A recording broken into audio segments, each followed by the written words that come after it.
আজকের ক্লাসে আমরা যে টপিকটা নিয়ে আলোচনা করব সেটা হচ্ছে জিভিএস, অর্থাৎ দ্য গ্রেট ভাওয়েল শিফট। দেখো, আমরা গ্রিমস ল, ভার্নার্স ল অলরেডি আলোচনা করেছি এবং সেখানে আমরা দেখতে পেলাম যে কনসোনেন্টের একটা শিফট হলো। তাহলে আমাদের কনসোনেন্ট শিফট আমরা অলরেডি বুঝলাম, কিন্তু আজকের ক্লাসে আমরা ভাওয়েলের শিফট দেখব। এবার দেখো, আমি অলরেডি তোমাদের প্রিভিয়াস ক্লাসে বলেছি যে ভাওয়েল মানে ওই পাঁচটা ভাওয়েল নয়, এ ই আই ও ইউ, ওই পাঁচটা ভাওয়েল নয়। এখানে ভাওয়েল অর্থে ভাওয়েল সাউন্ডের কথা বলা হচ্ছে। যদি আমরা ইংলিশ অ্যালফাবেট দেখি, সেখানে টোটাল 26 লেটার্স, 26টা লেটার্স আছে। 26টা লেটারের মধ্যে আমাদের 5টা হচ্ছে ভাওয়েল লেটার, আর বাকি 21টা হচ্ছে কনসোনেন্ট লেটার। কিন্তু যদি আমরা ইংলিশ ফনেটিক্স দেখি, অর্থাৎ ধ্বনিতত্ত্ব, আমরা যে কিভাবে উচ্চারণ করছি তার যে সায়েন্স, সেখানে আমরা কি দেখতে পাই? টোটাল 44 সাউন্ডস আছে। কতগুলো সাউন্ডস আছে? 44টা সাউন্ড আছে। তার মধ্যে 20 হচ্ছে ভাওয়েল সাউন্ডস। ভাওয়েল সাউন্ডসকে ভোকাল সাউন্ডসও বলা হয়। আর 24 হচ্ছে কনসোনেন্ট সাউন্ডস। ভাওয়েল সাউন্ডস বা ভোকাল সাউন্ডস কি করে চিনবে বলেছিলাম? যে কোনো উচ্চারণ মুখ হাঁ করে যদি উচ্চারণ করা যায়, জানবে সেটা ভাওয়েল সাউন্ড বা ভোকাল সাউন্ড। আর যেগুলো মুখ হাঁ করে উচ্চারণ করা যাবে না, সেগুলো হচ্ছে সবই কনসোনেন্ট সাউন্ড। তুমি চেষ্টা করে দেখতে পারো, বুঝতে পারবে। তুমি অটা দেখো, মুখ হাঁ করে উচ্চারণ হবে অ, কিন্তু তুমি যদি মটা উচ্চারণ করতে যাও, মটা তুমি মুখটা হাঁ করে উচ্চারণ করার চেষ্টা করো, কোনো মতেই পারবে না। দেখো, ময়ের উচ্চারণটাই আসবে না। ম উচ্চারণ করতে গেলে তোমাকে ঠোঁটে ঠোঁট স্পর্শ করতে হবে। দুটো ঠোঁট যতক্ষণ না স্পর্শ করবে ততক্ষণ ময়ের উচ্চারণ আসে না, তাই তো? তাহলে এইটাই হচ্ছে ভোকাল সাউন্ড আর কনসোনেন্ট সাউন্ডের মধ্যে পার্থক্য। তাহলে এবারে আমরা বুঝবো আমাদের গ্রেট ভাওয়েল শিফট। এই ভাওয়েলের কেমন পরিবর্তন হলো, অর্থাৎ দেখো, আজকে আমরা যেটাকে যেরকম উচ্চারণ করছি, সেই উচ্চারণটা কিন্তু বরাবর একই রকম ছিল না। আজকে একরকম উচ্চারিত হচ্ছে, এটা অতীতে কিন্তু অন্যরকম উচ্চারিত হতো। তো সেই একটা পরিবর্তন ঘটেছে, একরকম উচ্চারণ থেকে আরেক রকম উচ্চারণে এসেছে। তাহলে ওই যে উচ্চারণের পরিবর্তন ভাওয়েলের দিক দিয়ে, সেটাই হচ্ছে কি গো? Great vowel shift. যেমন আমরা গ্রিমস লতে কি দেখলাম? কনসোনেন্টের উচ্চারণের পরিবর্তন। সেখানে আমরা পিতৃ থেকে ফ্যাদার, সেখান থেকে ফাদার, তাই না? এই যে ব্যাপারটা, এটা আমরা পেয়েছিলাম। এখানেও সেরকম পাবো কিছু ওয়ার্ড, এবং তার উপর বেস করে আমরা বিষয়টাকে শিখব। দেখো, আমরা কি দেখতে পাচ্ছি? The great vowel shift was a major change in the pronunciation of long vowels in English between the 15th and 18th centuries. It systematically raised or diphthongized long vowels.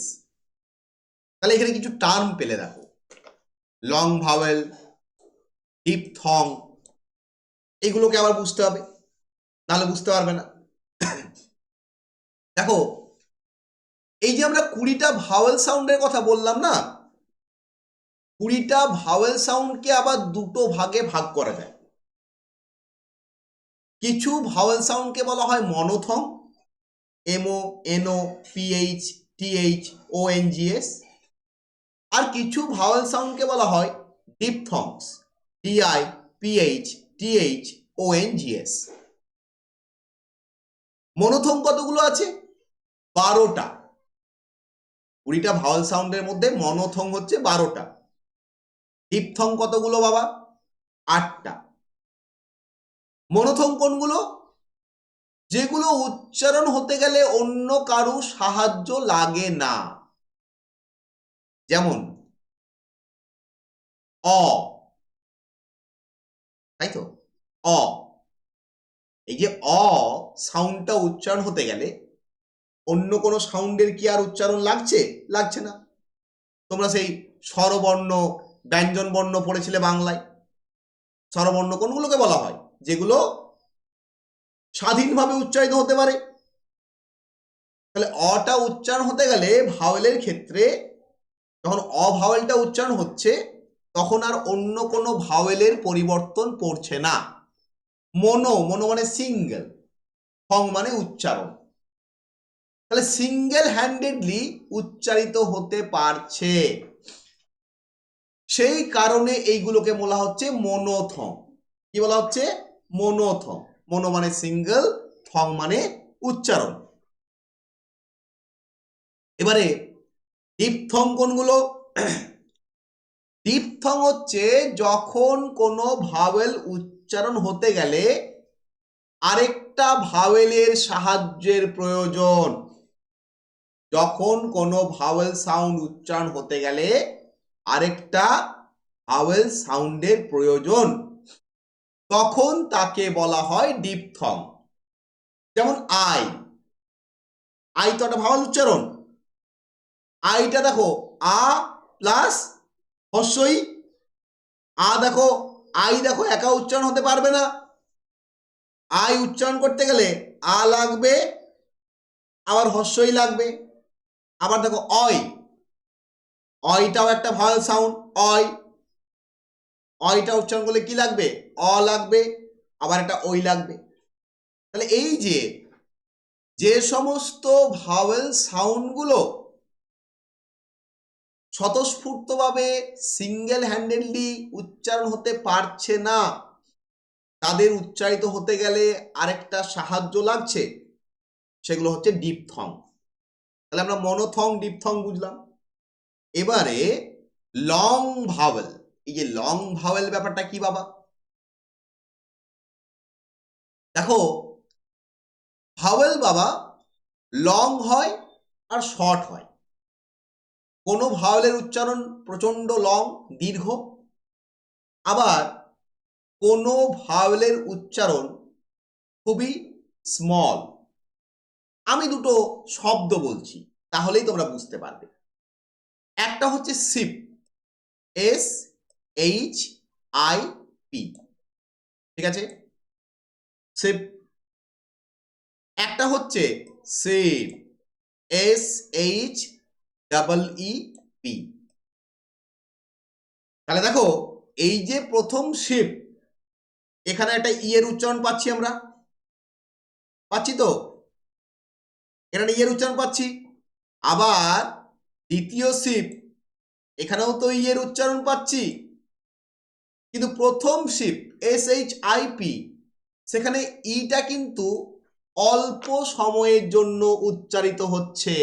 Sheep তৎক্ষণাৎ দেখো ইটা কমপ্লিট হয়ে যাচ্ছে উচ্চারণটা। কিন্তু দ্বিতীয় sheep যখন উচ্চারণ করব তখন কিন্তু একটু ইটাকে টানতে হচ্ছে, দীর্ঘ বানাতে হচ্ছে, শিপ, তাই তো? তাহলে এই যে একটার ক্ষেত্রে ছোট্ট পারা ই এর উচ্চারণ, একটার ক্ষেত্রে দীর্ঘ উচ্চারণ, তাহলে এটাকেই বলা হচ্ছে লং এবং শর্ট। তোমরা বাংলা স্বরবর্ণে পড়েছ হস্র ই, দীর্ঘ ই। হস্র মানে কি? ছোট ই, শর্ট ই। আর দীর্ঘ ই মানে লং ই। আবার হস্র উ, সেখানে ছোট হস্র উ, তাই না, আমরা হস্র উ বলি। আবার দীর্ঘ উ, সেখানে উটা দীর্ঘ রয়েছে, লং রয়েছে। সবই তো ভাষা, আর সবই তো পিআই, তাই না? তাদের মধ্যে তো মিল থাকবে। আমাদের দেখো কেমন অবাক অবাক লাগছে না যে স্যার ইংরেজির সাথে বাংলার কি করে মিল হচ্ছে? মিল তো হবে, সবই তো পিআই এর অংশ আমরা, আমাদের তো ফোরফাদার একজনই। তাহলে গ্রেট ভাওয়েল শিফট ঘটলো এই ব্যাপারটাকে নিয়ে, কখন? 15 থেকে 18 সেঞ্চুরি। 15 মানে 1401 থেকে 1800 সালের মধ্যে, মানে 400 বছর ধরে বিভিন্ন পরিবর্তন ঘটলো। কি পরিবর্তন ঘটলো? যেগুলো লং ভাওয়েল ছিল ইংলিশে, এবার বুঝতে পারছো তখন লং ভাওয়েল কোনগুলো? যেগুলো লং ভাওয়েল ছিল ইংরেজিতে, সেইগুলোর পরিবর্তন এলো। সেগুলো কি হয়ে গেল বাবা? সেগুলো ডিপথং হয়ে গেল, মানে শুধু লং থাকলো না, লং গুলো ডিপথং লং হয়ে গেল। মানে সেগুলো ছিল মনোথং, লং ভাওয়েল গুলো প্রথমে ছিল অনলি লং এবং মনোথং, কিন্তু সেগুলো কি হয়ে গেল? পরবর্তী ক্ষেত্রে লং তার সাথে ডিপথং হয়ে গেল। এই যে পরিবর্তনটা, এই পরিবর্তনটাকে বলা হয় গ্রেট ভাওয়েল শিফট বা জিভিএস। ওকে, কারণ কি? জিভিএস এর কারণ কি?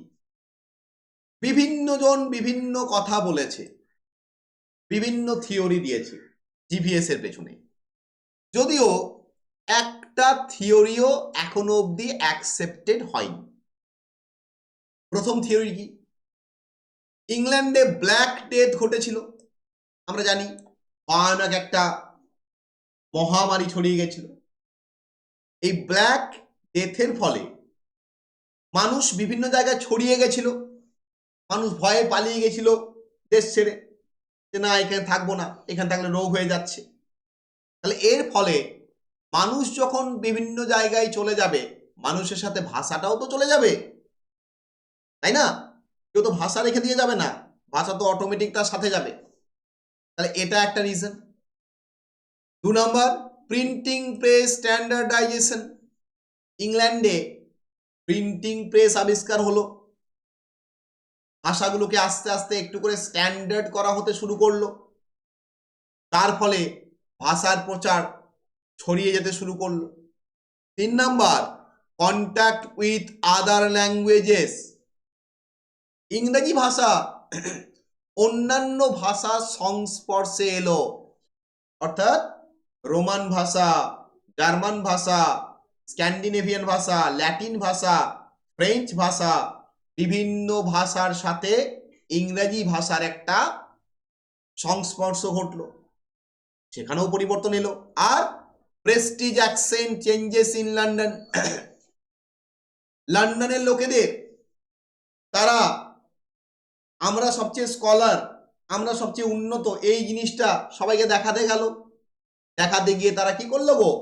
কিছু শব্দের উচ্চারণকে পরিবর্তন করলো। কিন্তু এই থিওরিগুলোকে ইউনিভার্সালি অ্যাকসেপ্টেড করা হয়নি, অর্থাৎ এগুলো বলা হয়, আর এগুলো অ্যাকসেপ্টেড থিওরি নয়, যে এই কারণেই যে ঘটেছে সেটা আমরা শিওর নই। এগুলো বলতে পারি যে সম্ভবত এগুলো হচ্ছে 4টে কারণ, যে কারণে গ্রেট ভাওয়েল শিফট করতে পারে। ওকে, কি পরিবর্তন এলো? লং ভাওয়েল গুলো কিভাবে ডিপথং লং হলো, লং ভাওয়েল গুলো কিভাবে আপওয়ার্ডে উঠলো? লং ছিল তারা মনোথং ছিল, মনোথং লং ছিল, সেগুলো কি হলো? Diphthong long. সেই চেঞ্জ গুলো দেখো, যেমন মিডিল ইংলিশ পিরিয়ডে যেটা ছিল ই, দীর্ঘ ই, যেটা দেখো ই এর সিম্বল হচ্ছে এটা, একটা আই লিখে দুটো বার লাইনের মধ্যে রাখা এবং উপরে একটা ফুল স্টপ, নিচে একটা ফুল স্টপ, এটাকে বলা হয় ই। কি বলা হয়? ই, লং ই, দীর্ঘ ই। ঠিক আছে, আমি যদি বাংলায় লিখি তাহলে হবে দীর্ঘ ই, মানে এর উচ্চারণটা ই। এটা কি বলা হতো? ই,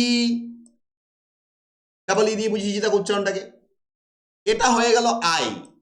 এই যে মডার্ন ইংলিশের নিচে লেখা আছে এ আর আই, দুটো বার লাইনের মধ্যে দেওয়া আছে, এর উচ্চারণ কি গো? আই। এই উচ্চারণগুলো পাশে লিখে নেবে, নাহলে ভুলে যাবে, মনে থাকবে না। ই হয়ে গেল আই। দেখো ইটা ছিল কি গো, মনোথং। ই উচ্চারণ করতে গেলে অন্য কোনো সাউন্ডের প্রয়োজন পড়ছে না, পড়ছে কি? ই দেখো স্বতঃস্ফূর্তভাবে উচ্চারণ হতে পারছে। আর আমরা একটু আগেই বললাম যেগুলো স্বতঃস্ফূর্তভাবে উচ্চারণ হতে পারে সেগুলোকে মনোথং বলা হয়। তাহলে ই ছিল মনোথং, হয়ে গেল আই। আই মানে আই কিন্তু স্বতঃস্ফূর্তভাবে উচ্চারণ হতে পারছে না, আ প্লাস হর্ষই লাগছে, তাই তো? তাহলে ই হয়ে গেল আই। এর ফলে আমরা এই টাইম, ফাইভ এই শব্দগুলো পেলাম। টাইমকে আগে বলতো টিম, ফাইভকে কি বলতো ফিভ। টাইম উচ্চারণটা আমরা এই গ্রেট ভাওয়েল শিফটের ফলে পেয়েছি। কারণ টাইমের আগে উচ্চারণ মিডল ইংলিশ পিরিয়ডে কি উচ্চারণ ছিল গো, টিম। ফাইভের কি উচ্চারণ ছিল, ফিভ। কিন্তু এখন টাইমকে আমরা কি বলি, টাইম। আই, ফাইভ, আই, এই আই সাউন্ডটা নিয়ে এসছি। আর কি হলো, লং এ, এই যে তারপরটা ই লিখে দুটো বার লাইন আর কোলন দিয়েছি, মানে উপরে ফুল স্টপ নিচে ফুল স্টপ, এটা হচ্ছে লং ই,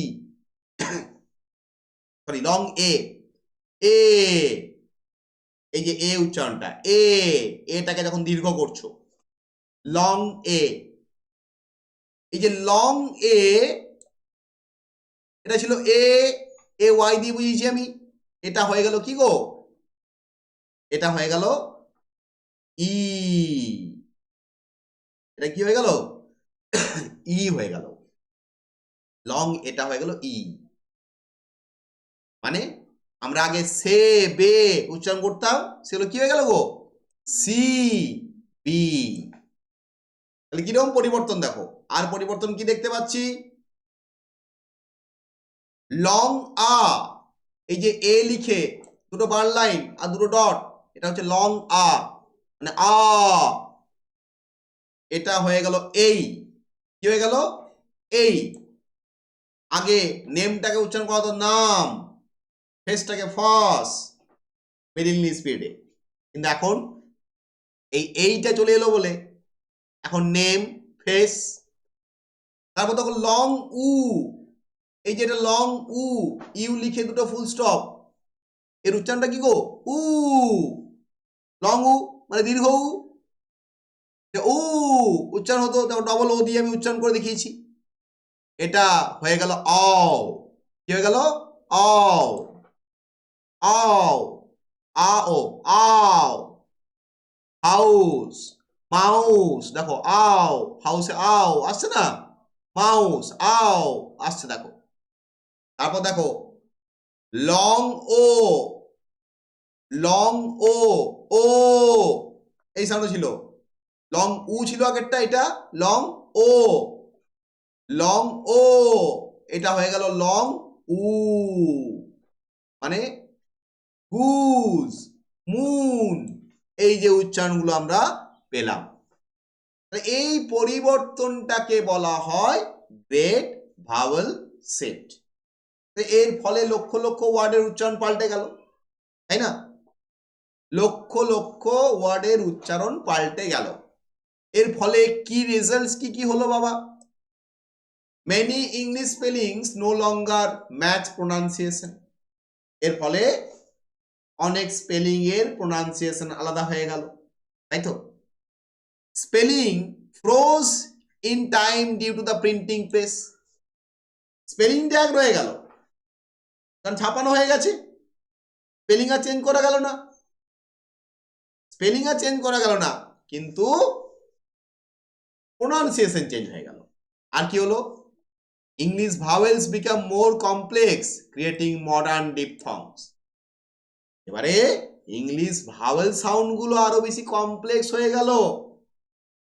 যেগুলো সিম্পল ভাওয়েল সাউন্ড ছিল সেগুলো আরো বেশি কমপ্লেক্স হয়ে গেল এবং ডিপথং এর জন্ম হলো। তাহলে এতদিন ডিপথং ছিল না, শুধু কি ছিল গো, মনোথং, সিঙ্গেল হ্যান্ডেডলি উচ্চারণ হয়ে যেত। কিন্তু এবারে জন্ম হলো কিসের, ডিপথং এর।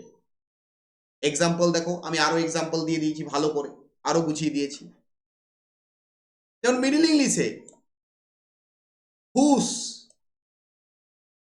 মিডল ইংলিশে হুস উচ্চারণ হতো, এখন কি উচ্চারণ হয় গো? হাউস।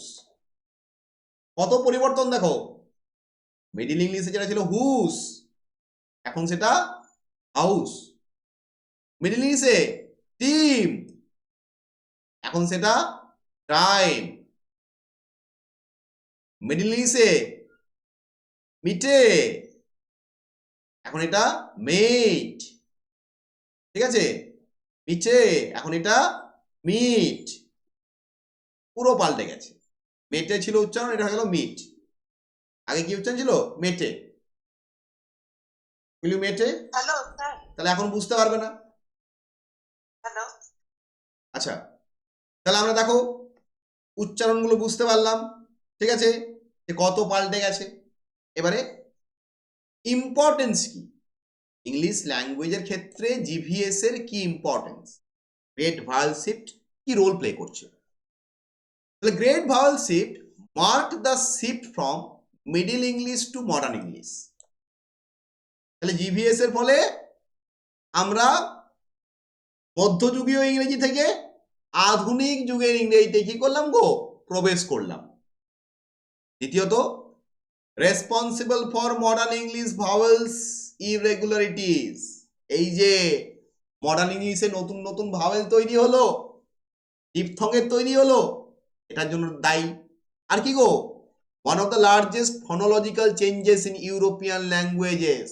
ফনোলজিক্যাল মানে ধ্বনিগত দিক দিয়ে, সাউন্ডের দিক দিয়ে, শব্দের ধ্বনিগত দিক দিয়ে পরিবর্তন হলো। এই যে ইন্দো ইউরোপিয়ান যে ল্যাঙ্গুয়েজ গুলো রয়েছে তার মধ্যে এই জিভিএস হচ্ছে একটা বিরাট ধ্বনিগত পরিবর্তন। ভাবো না, হুসটা হয়ে যাচ্ছে হাউস, ভাবা যায়? হুস কোথায় হাউস, টিম হয়ে যাচ্ছে টাইম, আর এখন টিম মানে ক্রিকেট টিম, ফুটবল টিম, নাকি? এখন মিলবেই না, মিডল ইংলিশ পিরিয়ডের ইংলিশ আর এখনকার ইংলিশ মিলবেই না। এই যে মেটে, মেটে হয়ে যাচ্ছে মিট, এখন মেটে মানে আমরা খাবার মেটে খাই না, ছাগলের মেটে, মুরগির মেটে, ওই মেটে হয়ে যাচ্ছে। পুরো পাল্টে যাচ্ছে, পুরো জিনিসটাই পাল্টে যাচ্ছে, নাকি? তাহলে এইটাই হচ্ছে বাবা আমাদের জিভিএস বা গ্রেট ভাওয়েল শিফট।